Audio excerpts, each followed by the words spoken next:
Hi everybody, just wanted to make a video about bitterness and owning your story. And I'm thinking, first of all, a lot of positive things are happening in my life right now, in combination with some negative realities. But I find that as time goes on, it's easier and easier for me to focus on the positive, which is just a symptom of distancing myself from toxic people and allowing myself to put them in their place within the moment rather than tolerating their behavior. I was reflecting on bitterness, and from time to time I indulge in bitterness, and I think it's normal. It's almost like the bitterness that we feel as survivors of narcissism is like akin to the kind of bitterness that somebody may feel if they're a person of color and they're being discriminated against unfairly. As much as somebody of color or a different race would like to ignore racism, it's very difficult to ignore something that you have been a victim of, or you have been a target of. And I wanted to talk about, just in general, how you deal with oppression and how you deal with bitterness, and how I've been dealing with bitterness. First of all, I think for people that have undergone this whole narcissistic conundrum, it has taught me to stand against oppression of any kind, I found. And from a very young age I used to stand against oppression, and I'm very proud of that. Had I not gone through narcissism, I don't think I would have been so adamant about standing up for the rights of other people, standing up for what is right, etc. It's made me a certain kind of person. But the bitterness comes in moments when you cannot do anything about it, and you feel powerless to change what has happened or what has transpired. And what continues to happen in many situations around the world.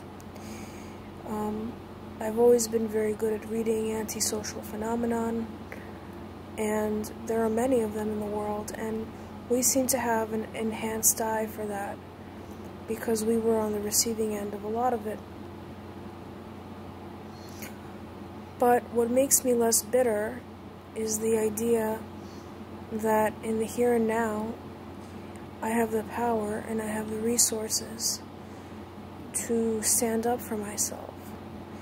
And when I'm confronted with people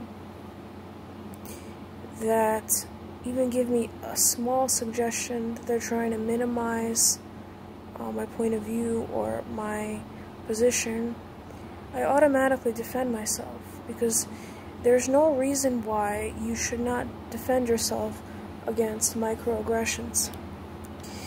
Microaggressions are basically there to try to, minimize the person, okay?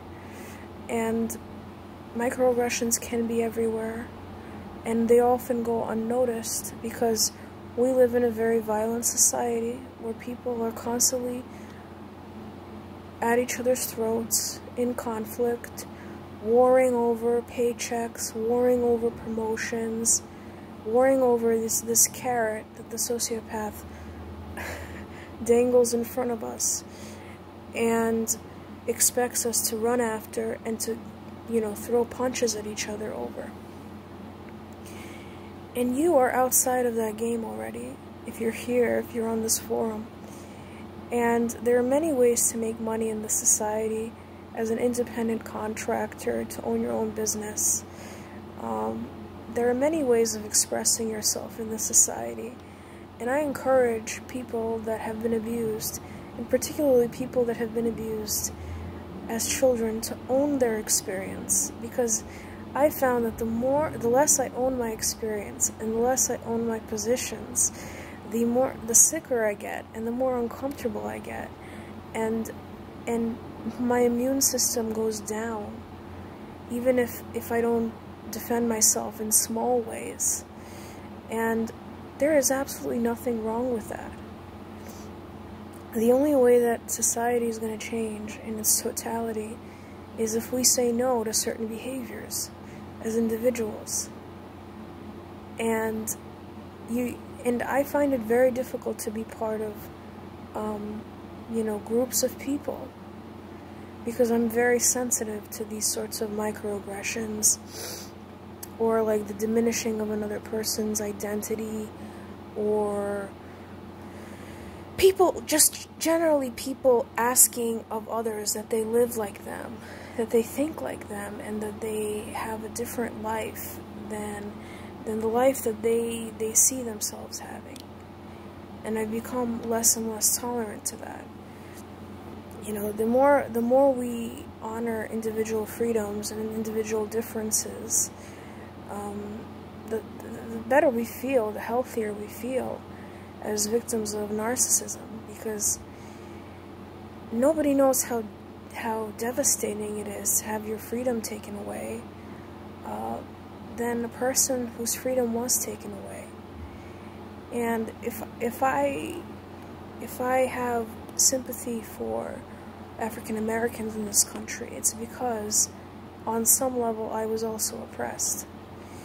And oppression is almost unavoidable if you're human, and that's how our experience can be generalized to other people's experiences. We tend to think that our experience is singular, that our suffering is singular, and that our suffering is unique, but it's really not.